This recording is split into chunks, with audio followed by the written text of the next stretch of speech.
My product is a sports magazine focused on soccer. And when I was making it, I tried to follow both the conventions of the genre, but also challenge some of them in places.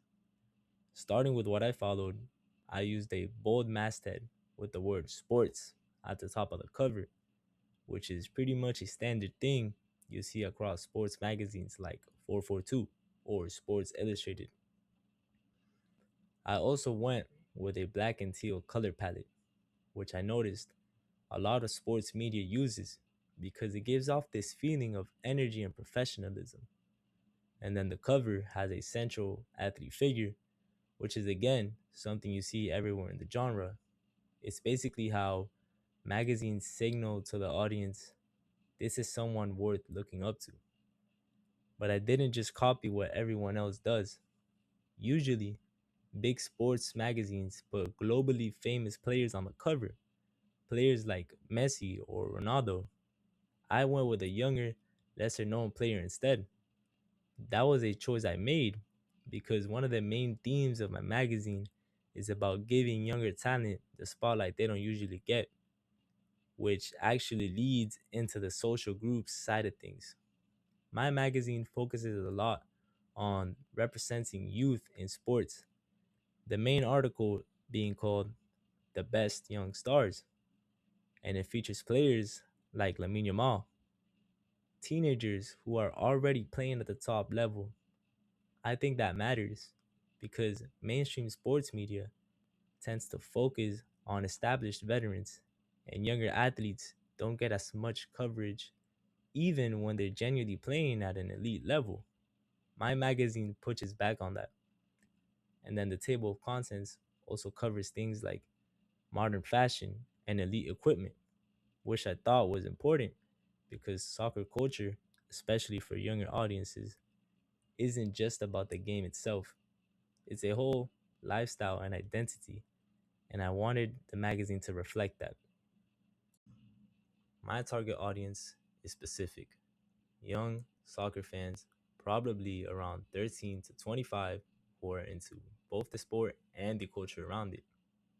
One of the first things I did to speak to that audience was put a hashtag on the cover. Hashtag all about soccer. That was intentional because my audience isn't just passively reading a magazine, they're active on social media, they're sharing things, reacting to things. The hashtag signals that this magazine exists in that same space, not just as a physical or digital product, but as part of a wider online conversation. The content I chose was also deliberate in terms of variety. I didn't just want to do match reports or player stats. I included things such as the Ballon d'Or, modern fashion, training equipment, and the Champions League. I was thinking about how different readers have different interests.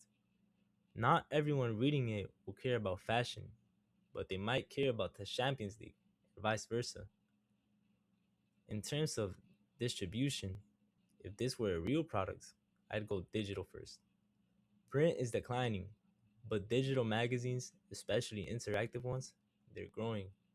I'd put it on popular platforms such as Flipsnack, so it's accessible on phones, tablets, and computers. Then, I'd use Instagram and TikTok to tease content. Content like short clips on the young players in the article. This will drive people back to the full magazine. I also think distributing it through school sports programs or soccer academies would make sense, since the content is aimed at that exact demographic. It's a pretty targeted distribution channel. Honestly, looking back at where I started and where I ended up, there's a pretty big difference in terms of what I could actually produce.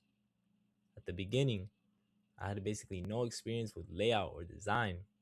I didn't really understand things like visual hierarchy, how to use white space, or how to balance text and images on a page. My early cover attempts were mostly cluttered. I was trying to include too much, and it just looked messy. Over time, I figured out that cleaner and simpler usually looks way more professional than trying to fill every inch of the page. By the time I was working on the 2 page article spread, I was applying actual design techniques. I used a consistent color scheme across both pages, teal, black, and white, to tie everything together. I also learned how to use things like pull quotes and column layouts to make pages that are heavy on text still look visually interesting and not overwhelming. My writing improved too. The article on young stars meant I had to actually research real players like Lamine Yamal and Kenan Yildiz and write about them in a way that felt like real magazine journalism, not just a list of facts. I learned to start with a strong hook. The opening line I used was, "Don't wait for the future of soccer, it's already here," which is a technique I noticed in actual magazines where they pull you in straight away. I also just got more confident making editorial decisions in general. Stuff like which stories go in the table of contents, what order they appear in, how a reader's eye naturally moves through a page. Those aren't things I thought about at all at the start.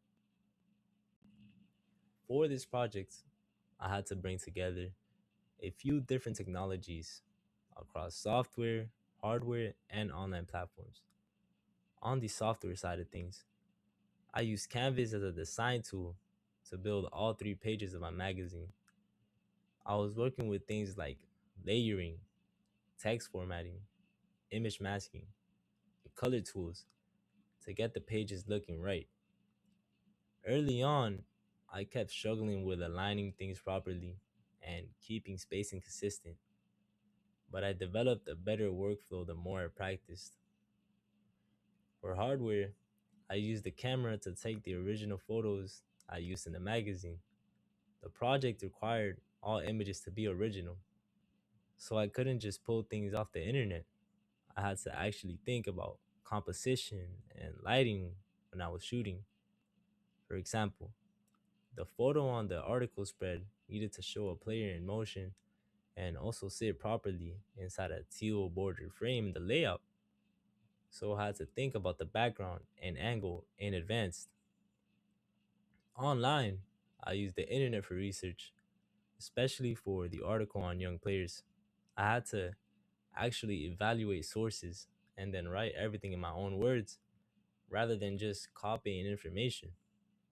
And then this video itself is kind of an example of technology integration too, combining voiceover with content of my magazine pages to reflect on the project. In a way, the skills I built making the magazine are now being used in a different format, which I think shows how these production skills transfer across different types of media.